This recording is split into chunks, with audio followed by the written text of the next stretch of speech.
اللہ اکبر اللہ اکبر اللہ۔ اچھا سر، وہ میں نے آپ کا پہلے بھی ایک لیکچر سنا تھا ضعیف حدیث کے بارے میں نا، تو ضعیف حدیث جو ہے مزید ضعیف کیسے ہو جاتی ہے؟ ہاں، اعوذ باللہ من الشیطان الرجیم، بسم اللہ الرحمن الرحیم۔ یہ جو سوال کیا ہے یہ بڑا اہم سوال ہے۔ ہوتا یہ ہے کہ بعض دفعہ حدیث کی کچھ تعدد طرق ہوتا ہے تو اس سے عام طور پہ یہ کہا جاتا ہے کہ وہ حسن لغیرہ ہی تک پہنچ جاتی ہے۔ میں نے پہلے لیکچر میں بھی بتایا تھا۔ اب یہ ہوتا ہے کبھی کبھار تعدد طرق سے وہ مزید ضعیف ہو جاتی ہے۔ اب اس کی کیا وجوہات ہیں؟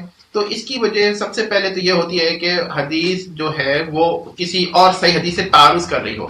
ایسی حدیث جو صحیح حدیث یا حسن حدیث سے تعارض کر رہی ہوگی وہ تعدد طرق سے قوی نہیں ہوگی بلکہ اور ضعیف ہو جائے گی، پہلی بات۔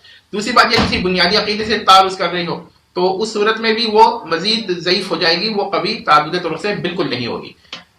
تیسری ایک صورت یہ ہو سکتی ہے کہ کسی حسن لغیر ہی سے وہ تعارض کر رہی ہو، تو اس صورت میں بھی ہو سکتا ہے کہ وہ ضعیف اور ضعیف ہو جائے۔ اس کی میں ایک مثال دیتا ہوں کہ ایک روایت ہے جس کے اندر راوی بہت زیادہ قابل مطلب رد ہیں، بہت ہی کمزور ہیں راوی، بہت ہی ضعیف ہیں۔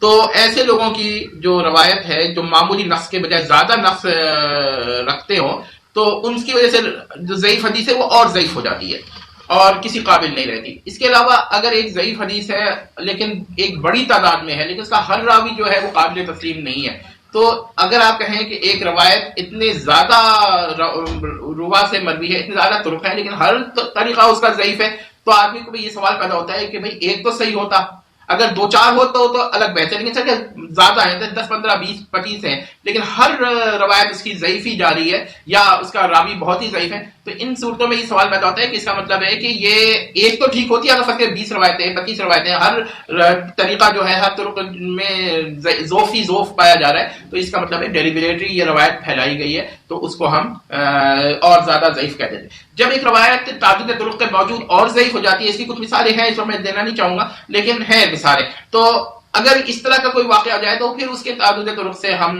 کیا کہتے ہیں، یہ کہیں گے کہ یہ اور ضعیف ہو گئی۔ اچھا، اب ایک مثال اس کی ذہن میں آ رہی ہے کہ یہی ہاروت و ماروت کی ہے کہ ان لوگ 2 فرشتے تھے، تو اس پر کچھ لوگوں نے تسلیم بھی کیا ہے، وہ یہ سمجھتے ہیں تعدد طرق سے قوی ہو گئی ہے لیکن یہ تعدد طرق سے اور ضعیف ہو جاتی ہے۔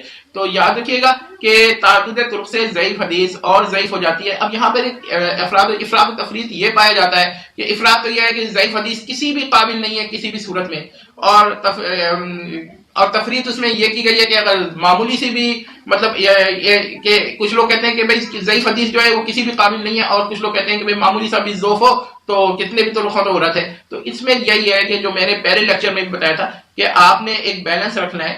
اب ہر آدمی بہرحال یہ بیلنس نہیں رکھ پاتا، تو ہمارا ایک بنیادی جو اصول ہے، اصولی پرنسپل ہے، وہ یہ ہے کہ ضعیف حدیث فضائل صحابہ میں قبول ہو یا نہ ہو مگر معائب ان کی جانب میں منسوب ہوں گے تو قبول نہیں ہوگی۔ اسی طرح انبیاء کی جانب کوئی ایسا فعل جو کہ ان کی شان کے مطابق نہیں ہے وہ منسوب کرنے کے لیے ضعیف حدیث کبھی نہیں ہو سکتی۔ ایک اور وجہ یہ کہ اگر ضعیف حدیث جو ہے وہ فضائل سے ایسے فضائل بیان کرے جو عقائد میں بھی دخل رکھتے ہوں تو پھر وہ کتنا بھی طریقے اس کے طرق جمع ہو جائے وہ اور ضعیف ہو جائے گی۔ تو کیونکہ مسئلہ یہ ہے کہ اگر ایک مسئلہ عقیدے اور فضیلت میں کامن ہو جاتا ہے تو پھر اب اس کا حکم جو ہے نا فضائل میں نہیں رہے گا بلکہ عقائد کا ہی لگے گا، تو اس صورت میں ہم کہیں گے ضعیف حدیث اور ضعیف ہوگی۔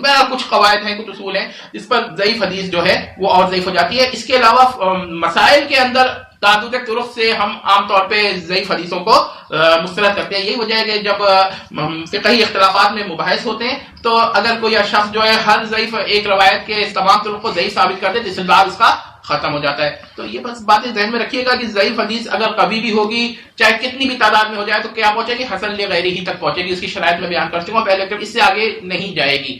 تو میرا خیال ہے کہ اتنا کافی ہے۔